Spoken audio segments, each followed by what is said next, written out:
from Creative Engines, and today we are going to do a 50,000 PC build in India. And again, I would like to say that please check the prices in locality, because in India the prices of online are much than the prices in your locality. So again, I'm saying that please check the components in your locality. The links will be there in description. So without further ado, let's get started. And I'm sorry for that mic. At the end of the video, my mic just died. I've just replaced it. Don't know what's going to be the difference, but let's get started. So our CPU is going to be Intel Core i5 642P processor. It is having 6 MB cache, and it is having 2.8 gigahertz. It is LGA 1151. It's good, and I think it is having 2 cores.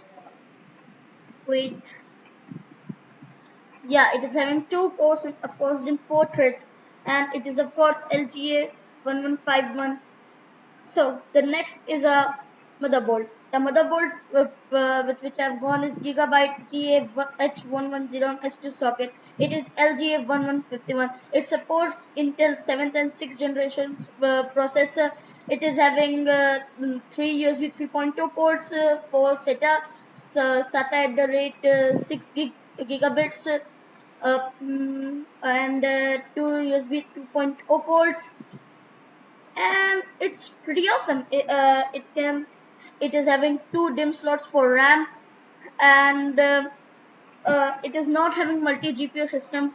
That one is a little bit expensive. I cannot adjust it in this budget. And so the next thing which is of course the RAM.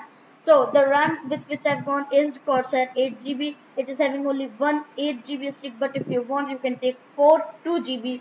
But I think that's going to be expensive. That's why I've gone with one 8 GB stick. And then we are having our graphics card. It's Zotac GeForce GTX 1060 3 GB graphics card. I cannot get a 1050 Ti mini overclocked edition. That is not going to be good, because we were having a little bit extra money. So I have gone with GeForce GTX 1060. It is of course good, and you can see the price is 20,999, but I am again saying that please check it in your locality. You can get it at a lower price. And now let's move on to our storage, and we are having Toshiba 1 TB internal 3.5 hard drive, and it's SATA. It only needs 5 volts, and it is having a buffer size of 32 MIB. It is having SATA up to 3 gigabits, which is of course going to be uh, an exact match for our motherboard. And the next thing which is our SSD. Now this build was 50,000, that's why I've included a SSD. But if you want, you can take out the SSD um, and you can put one more Toshiba 1 TB. But I'm saying SSD is good. But if you can afford a little bit more, I will suggest you having 250 gigs.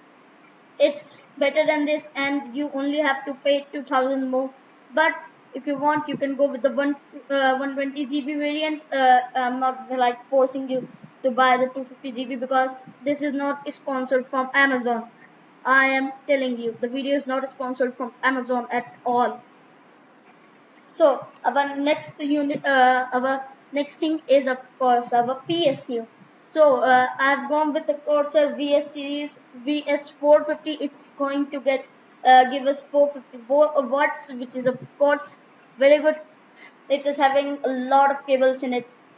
Really, it it's just like some shit. You can see it is having 20 plus 4 8-pin connectors and a lot more. So the next thing which we are having is of course our cabinet, and as you can see it is having one 3.0 and one 2.0 GB USB port, and it is Corsair Carbide Series 100R CC9011. It is 80X, and our motherboard is also 80X, which is of course pretty good. So this is it for the video. Till that, sign out.